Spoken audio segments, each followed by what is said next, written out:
ओम शांति। बाबा good morning.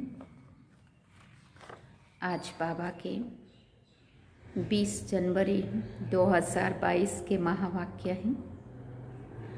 बाबा ने सार में कहा, मीठे बच्चे, आधा कल्प से जो 5 विकारों की बीमारियां लगी हुई थी वो अब छूटी की छूटी। इसलिए अपार खुशी में रहना है। बाबा ने प्रश्न पूछा, तुम बच्चों को अब कौन सी एक हॉबी रखनी है या शौक रखना है? किन बातों से तुम्हारा ताल्लुक नहीं है? कौन सी बातों का शौक रखना और किन बातों को ताल्लुक ही नहीं रखना? बाबा ने उत्तर में कहा, एक बाप से पूरा वर्षा लेने की हॉबी रखनी है। मनुष्यों को तो अनेक प्रकार की हॉबियां होती है। हर एक के अपने अपने शौक होते हैं। किसी को किसी गाने में, किसी को डांस में, किसी को सजने में, किसी को घूमने में, किसी को खाने में है। मतलब अलग अलग रहता है सबका। से बाबा कहते हर एक की अपनी अपनी हॉबी होती है। तुम्हें वो सब छोड़ देनी है। तुम ईश्वर के बच्चे बने हो। तुम ईश्वर के बच्चे बने हो तो बाप के साथ वापस जाना है। इसलिए इस शरीर से ताल्लुक रखने वाली सब बातों को भूल जाना है। पेट को 2 रोटी खिलानी है और बुद्धि नई दुनिया से लगानी है। गीत में हम सब ने सुना, जिसका साथी है भगवान। ओम शांति। जो भी अनन्य महावीर अडोल बच्चे हैं वो समझते हैं कि अनेक प्रकार के मनसा तूफान भी आएंगे और कैलेमिटीज, बीमारियां आदि भी आएंगी, क्योंकि अब पिछाड़ी का पंप है। माया खूब झोंके लगाएगी। जो पक्के निश्चय बुद्धि हैं उन्हों को तो मालूम पड़ता है कि शरीर के हिसाब किताब भी चुकतू होंगे। जब कोई बीमारी छूटने पर होती है तो खुशी होती है ना। समझो बहुत बड़ी कोई तकलीफ, बीमारी हमें आ गई और जब उससे हमें डॉक्टर की दवाई से हमें फ़र्क पड़ने लगता है, हम ठीक होने लगते हैं, है ना। तो जब एकदम ठीक हो रहे हैं और अभी बस ठीक हुए कि हुए, तो खुशी होती है ना कि मुझे फ़र्क पड़ रहा है, दवाई से मैं ठीक हो रही हूँ। अब हम इस बीमारी से भी छूटने वाले हैं। तुम जानते हो बाकी थोड़े रोज हैं। ये 5 विकारों की बीमारी आधा कल्प की लगी हुई है, जिससे मनुष्य अजामिल जैसे पाप आत्मा बन जाते हैं। ऐसी दुनिया अब बाकी थोड़े रोज है। ये बीमारियां छूटी की छूटी। दुनिया तो इन बातों को नहीं जानती है। वो तो जैसे कि आसुरी बुद्धि है। वो तो हाय हाय करते रहेंगे। तुम तो ये घटनाएं देखते रहेंगे। तुम्हारा इन बातों से कोई ताल्लुक नहीं। ये कोई नई बात नहीं है, ये तो होना ही है। इसमें डरने की भी कोई बात नहीं है। अभी भी देखो ये जो ओमिक्रॉन या क्या नाम उसका, कोरोना, जो भी कोई आ रहे हैं वायरस, बाबा ने तो पहले से ही कहा हुआ है वायरस भी आएंगे। तो भयभीत नहीं होना है। अब जो आत्मा कमज़ोर होंगी तो उसको संकल्प कमज़ोर चलने लगेंगे। हाय वहाँ उसको हो गया, उसको हो गया, हाय मुझे तो नहीं हो जाएगा, हाय मुझे तो नहीं हो जाएगा।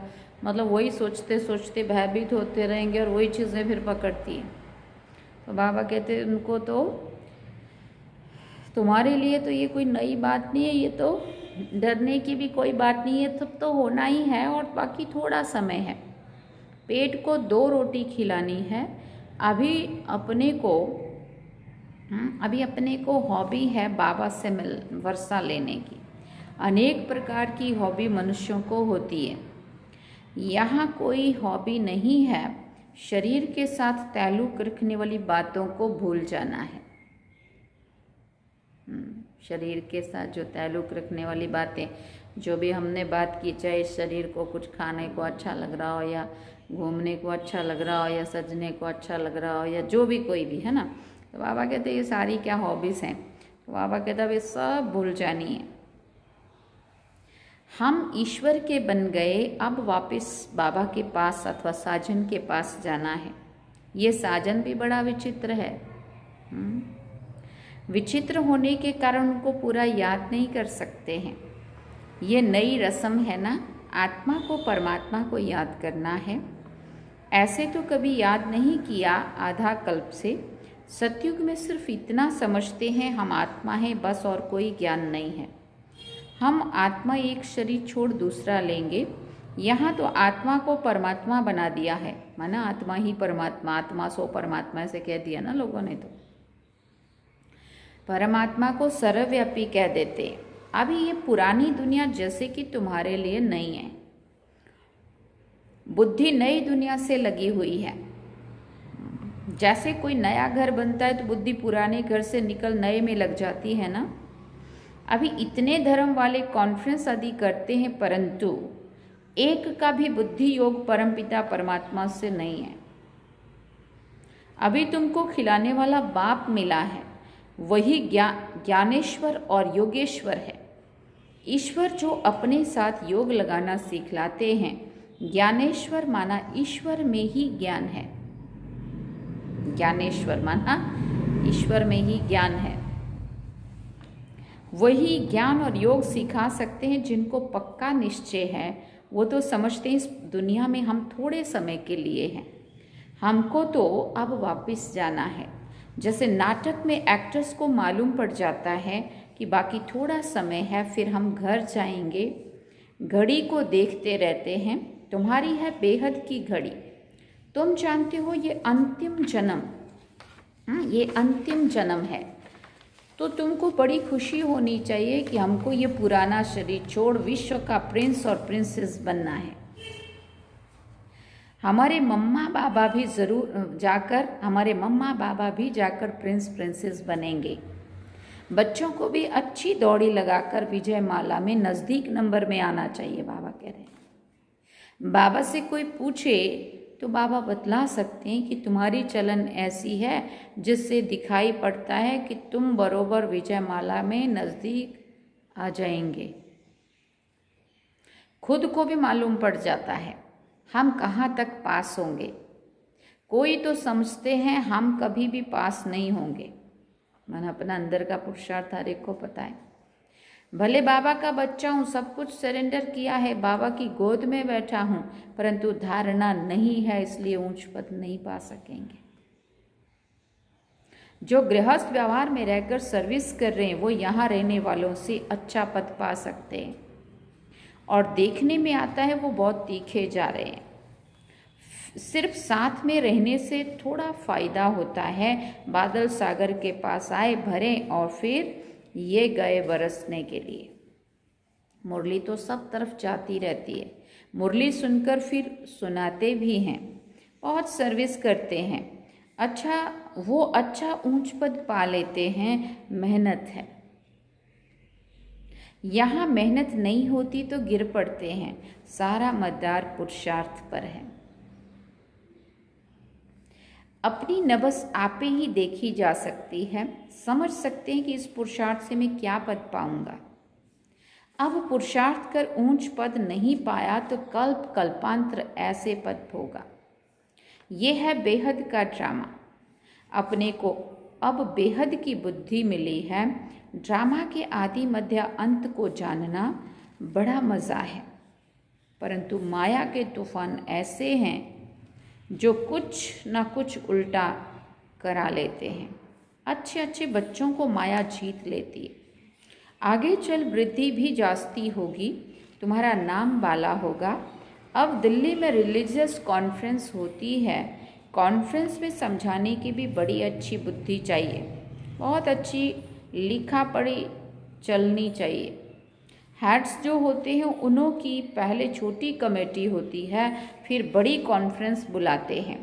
पोप आदि का पहले से सब प्रबंध किया जाता है। ये भी कॉन्फ्रेंस में बहुत ख्यालात करते हैं। तो ऐसी कॉन्फ्रेंस में बड़े बुद्धिमान बच्चे चाहिए, जो बड़े बड़े समझदार हैं, उनको जाकर समझाना चाहिए। पहले तो ये बात निकालो कि हेड कौन है। अब बाबा भी आया हुआ है, इनके पहले तो किसी को भी देवी देवता धर्म का पता ही नहीं था। अभी खुशी होती है कि देवी देवता धर्म का भी हेड है, जो ज्ञान में परिपक्व हुए हैं वो समझते हैं। अभी हम इन्हों से पूछ सकते हैं कि बताओ सब धर्मों में ऊंच धर्म कौन सा है, उनको ही हेड बनाना चाहिए। तुम बीके हो सबसे हेड सुना, तुम बीके हो सबसे हेड, तुम जगत माताएं हो। इसलिए तो वंदे मातरम कहा ना, शिव जी के था, शिव शक्तियों ने आगे हो के पूरे भारत को सोने का भारत बनाया। बाबा कहते तुम सबके हेड्स हो, तुम जगत माताएं हो। मर्तबा भी माताओं का है, दिखाते भी हैं। कुमारियों ने बाण मारे भीष्म पितामह आदि को, इन कुमारियों के आगे सबको आना है। तो ये समझाना पड़ता है कि ऊंच से ऊंच कौन है, फिर समझ जाएंगे कि सर्वव्यापी का ज्ञान झूठा है। अभी तुम हो युद्ध के मैदान पर, बाप का परिचय देना तुम्हारे लिए कोई नई बात नहीं है। अच्छे अच्छे जो बच्चे हैं उन्हों को नशा चढ़ा हुआ है, ये पार्ट तो अनेक बार हमने बजाया है। अभी ये पुरानी दुनिया ख़त्म हो जानी है, ये पुराना चोला छोड़ना है, फिर नए सिरे आकर पार्ट बजाएंगे। अभी तुम्हारी बुद्धि विशाल बनी है, ये अभी पुराना चोला छोड़ना है, फिर 84 जन्म नए नए चोले लेते हैं। ये बुद्धि में सदैव रहना चाहिए। हर एक पार्टधारी को अपने अपने पार्ट का तो पता होना चाहिए ना। 84 जन्म लेकर पार्ट बजाया, अब खेल पूरा होता है, ये चोला भी पूरा होता है। सृष्टि तमो प्रधान है, अब हमारी राजधानी स्थापन हो जाएगी, फिर विनाश शुरू हो जाएगा। हम जाकर विश्व के मालिक बनेंगे दूसरे जन्म में। यहाँ जो पढ़ते हैं उससे इस जन्म में ही मिलता है। तुमको फिर याद आया, हम जाकर दैवी जन्म लेंगे, फिर क्षत्रिय जन्म लेंगे। ये बुद्धि में टपकना चाहिए, माना अंदर ही अंदर चिंतन चलना चाहिए, तब खुशी का पारा चढ़ेगा। जो अच्छे पुरुषार्थी होंगे उनकी बुद्धि में ऐसी ऐसी बातें चलती रहेंगी, चिंतन चलता रहेगा।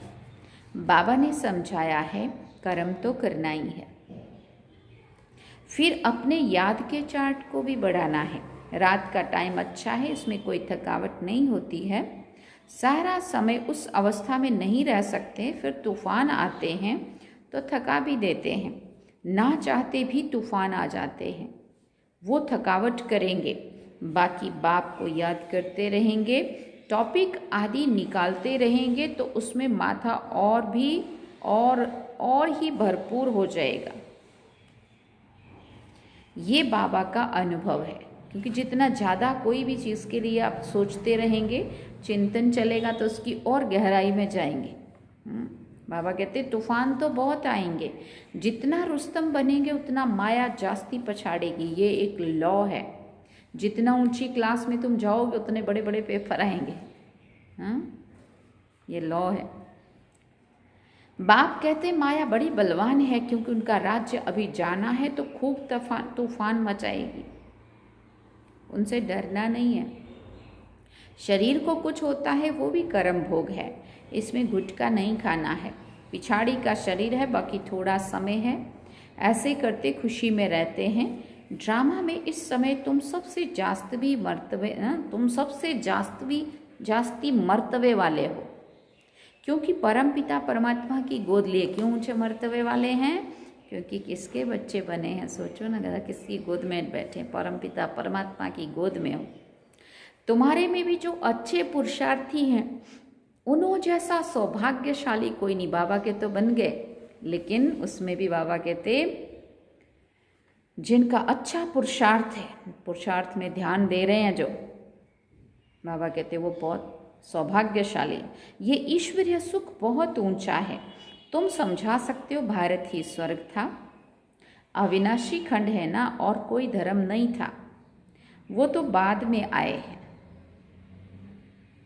सूर्यवंशी राजधानी पास्ट हुई, फिर चंद्रवंशी हुए। उनकी हिस्ट्री ज्योग्राफी का भी किसी को पता नहीं है। अभी तुम्हें पता पड़ा है, वहाँ थोड़ी कोई जानते हैं कि सतयुग के बाद त्रेता होता है, तो 2 कला कम होने से वो सुख कम हो जाता है। ये ज्ञान सतयुग में हो तो अंदर ही गुटखा खाते रहें। दिल खाएगी क्या हम फिर उतरेंगे? राजाई ही अच्छी नहीं लगेगी।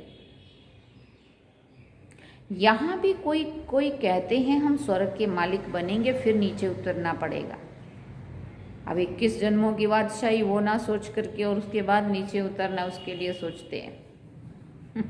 बाबा कहते परंतु वहाँ फिर भी राजाई मिलने की खुशी है। अभी तुमको बाबा त्रिकालदर्शी बना रहे हैं। लक्ष्मी नारायण जो स्वर्ग के मालिक हैं वो भी त्रिकालदर्शी नहीं है। हाँ, बाबा ने कई बार कहा है लक्ष्मी नारायण को भी तीनों कालों का तो ज्ञान नहीं है ना।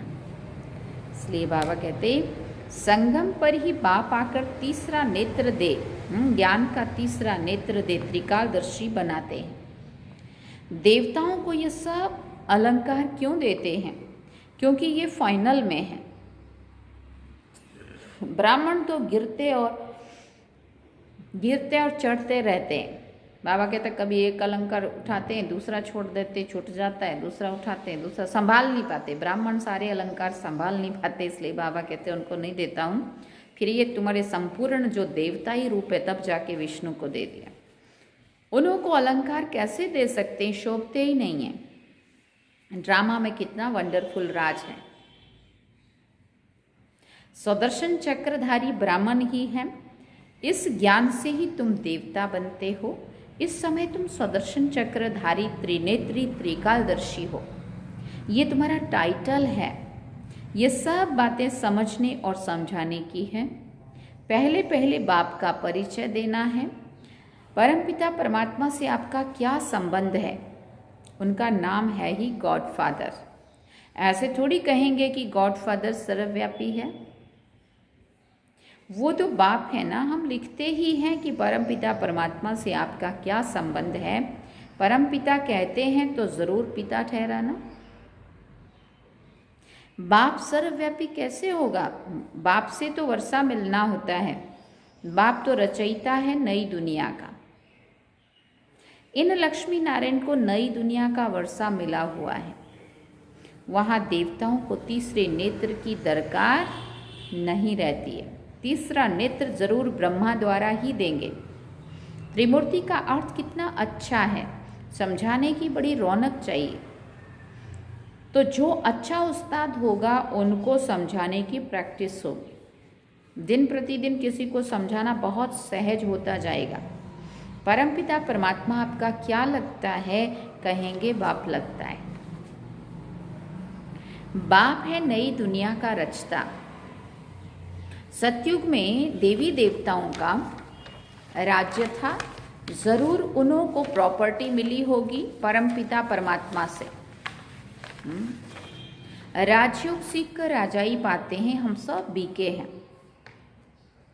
कोई को भी समझाओ, अच्छा तुम कहते हो प्रजापिता ब्रह्मा, तो तुम्हारा पिता हुआ ना। सारी दुनिया मानती है सृष्टि को रचने वाला ब्रह्मा ने सृष्टि रची, तो हम भी तो उसमें आ गए सारे, चाहे सुनते हैं नहीं सुनते हैं, ज्ञानी अज्ञानी सब। वो शिव भी पिता है। तुम भी ब्रह्मा कुमार कुमारी हो। हम दादे से वर्षा ले रहे हैं, तुम नहीं ले रहे हो, ऐसा उनको समझाओ। है तो तुम भी उसके ही बच्चे हैं, लेकिन हम उससे वर्षा ले रहे हैं और तुम नहीं ले रहे हो। आकर समझो, पुरुषार्थ करो तो तुमको भी मिल जाएगा। प्रजापिता ब्रह्मा और जगदम्बा दो हैं मुख्य। वर्षा मिलता है लक्ष्मी नारायण पद। क्या वर्षा मिला? नर से नारायण, नारी से लक्ष्मी बन गए। बच्चों को बहुत प्रकार से समझाते रहते हैं बड़ी बड़ी कॉन्फ्रेंसेस में। तुम बच्चे जाओ तो तब नाम वाला होगा। हमारी बात ही ज्ञान की है, दूसरे सब की बातें भक्ति की है।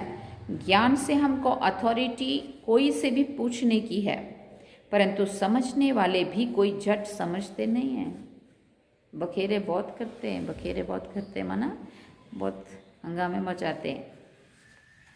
जब नहीं समझते हैं कोई, जब समझ जाए तो सारी आबरूई चट हो जाए। लिखा हुआ है कुमारियों ने भीष्म पितामह को जीता है, ये होना है।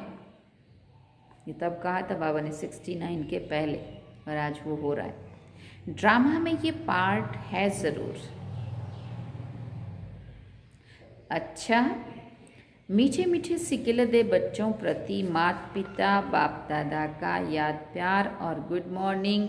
रूहानी बाप की रूहानी बच्चों को नमस्ते। हम रूहानी बच्चों की रूहानी माता पिता बाप दादा को दिल व जान सिकवा प्रेम से याद प्यार, गुड मॉर्निंग, नमस्ते, थैंक यू बाबा, शुक्रिया बाबा। अब धारणा के लिए मुख्य सार है। पहला पॉइंट, विजय माला में आने के लिए मम्मा बाबा के समान सर्विस करनी है।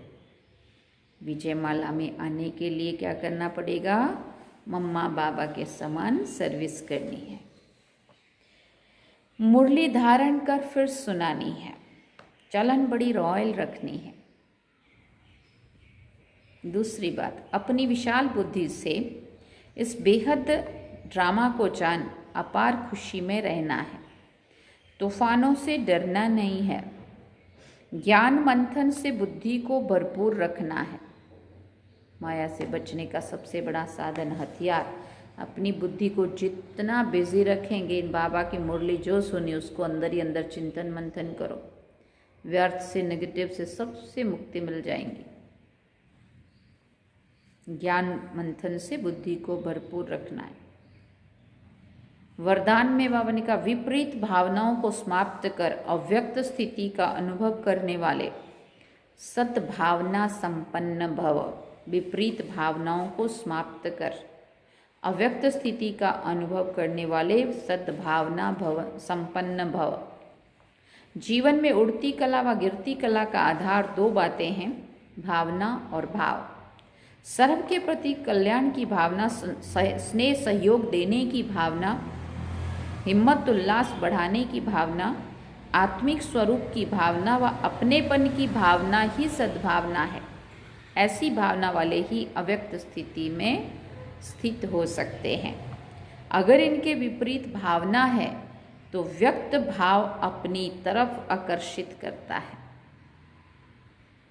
किसी भी विघ्न का मूल कारण ये विपरीत भावनाएं हैं। स्लोगन में बाबा ने कहा, सर्वशक्तिवान बाप जिसके साथ है, माया उसके सामने पेपर टाइगर है। हाँ, गीत भी सुना ना, जिसका साथी है भगवान उसको क्या रोकेगा आंधी और तूफान। बाबा कहते सर्वशक्तिवान बाप जिसके साथ है, माया उसके सामने पेपर टाइगर है। ओम शांति। लवलीन स्थिति का अनुभव करने के लिए आज बाबा ने कहा, जिससे प्यार होता है उसको जो अच्छा लगता है वही किया जाता है ना। तो बाप को बच्चों का अपसेट होना अच्छा नहीं लगता है, इसलिए कभी भी ये नहीं कहो कि क्या करें, बात ही ऐसी थी इसलिए अपसेट हो गए। अगर बात अपसेट की भी आती है तो आप अपनी सीट पर तो आप अपनी स्थिति अपसेट नहीं करना। अगर बात अपसेट की भी आती है तो भी बाबा कहते हैं आप अपनी स्थिति को अपसेट नहीं करना।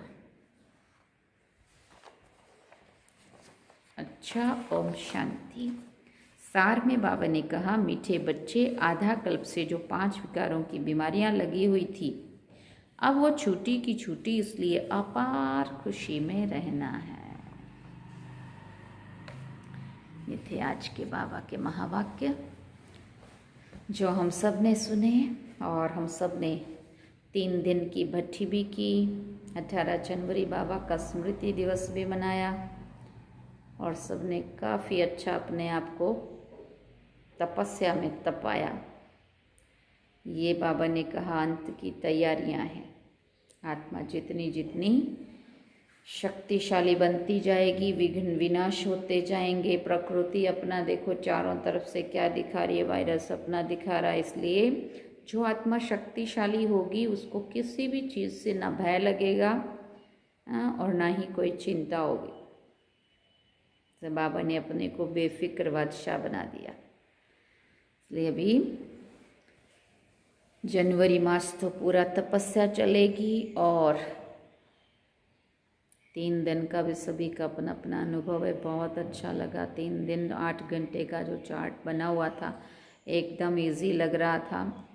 अथक भी थे, निद्राजीत भी थे, उमंग उत्साह भी था, शक्ति भी मिल रही थी, बाबा का प्यार भी मिल रहा था।